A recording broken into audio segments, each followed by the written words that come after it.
Okay, for the third and last installment today, I'm gonna kind of go out into the realm of fiction or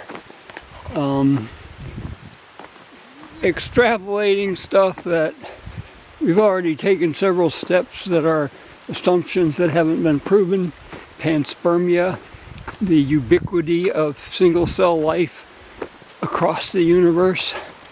So I said humans have no role, no useful role in the even in the ecosystem of the Earth. I mean, right now our role is more destructive than constructive. And what role do we have in the universe if we can't even get our act together here on the planet? Well, okay, let's just assume that we can, or that some intelligent life can. And what would be the role of an extremely fragile, intelligent, physical creature that's going to have a really hard time traveling interstellar space to get to anything else to colonize it? I have a Utopia or Bust is the title, I believe, of a blog post discussing that subject. Anyhow, what role can a multi-celled, quick intelligent, neuron-style intelligence, electrical intelligence rather than chemical, which is what the DNA and the processes of single-celled life have as their intelligence, what role might we have? Well, of course, the first is the obvious one, hoping to become an intergalactic empire and spread across the universe. But perhaps there's another thing that we can do which might actually be more likely and more useful. And that is to partner with single-celled creatures and be the documenters, the witnesses to the workings of the universe, describing them as we have, as just our curiosity has taken us to discover these laws of physics and, how things work.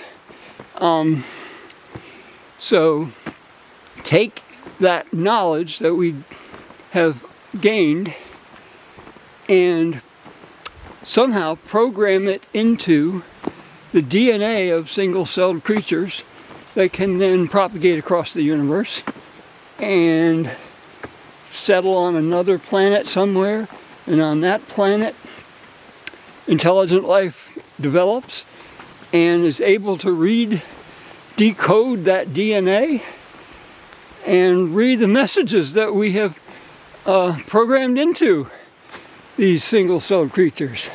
That is so many steps of fiction, but that's kind of the point. I wrote my life work novel called Eden's Womb. 7-part novel so far. Potentially working on an 8th installment. But in Eden's Womb there is a super intelligent clam named Eok who lives in a deep under ice Europa-like planet around hydrothermal vents, and has been doing science and trying to understand her world from that perspective, where she's so buried under layers and layers and layers of stuff that the world of water of her ocean, capped by miles and miles of ice that's impenetrable, she has a very limited view of what the world is really like. But she has a good rapport with these little single-celled creatures, which I call twees, T-W-E-E-S, and she sends them out, and they get up out of the ocean and out of the planet and out into outer space, and somehow some of them get back and they sort of report to her in some way. I'm not going into all the detail. Anyhow, in the novel, the Twees are this super intelligent life form, and they were in partnership, super intelligent in the DNA chemical sense.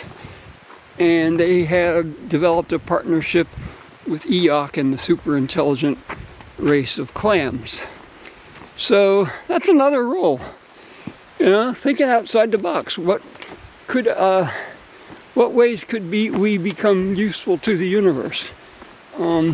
Maybe intelligent life can't travel across the universe, but maybe we can send these super intelligent living things as recruits that can. Okay, fiction with a root based in this scientific theory. Let's at least call it that. It's a hypothesis, and I think the overall argument I'm trying to make here if you go all the way back to the first day, I was talking about the 6 pillars of universe self-replication. There's not just one way it could happen, there's many. And because of that, it seems to me that it's worth being part of the discussion on the cosmological analysis research table. So, okay, I think that'll be all for today.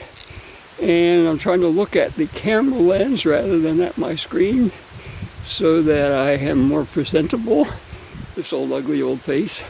So we'll talk to you again when we come up with a few more thoughts. Take care. Bye-bye.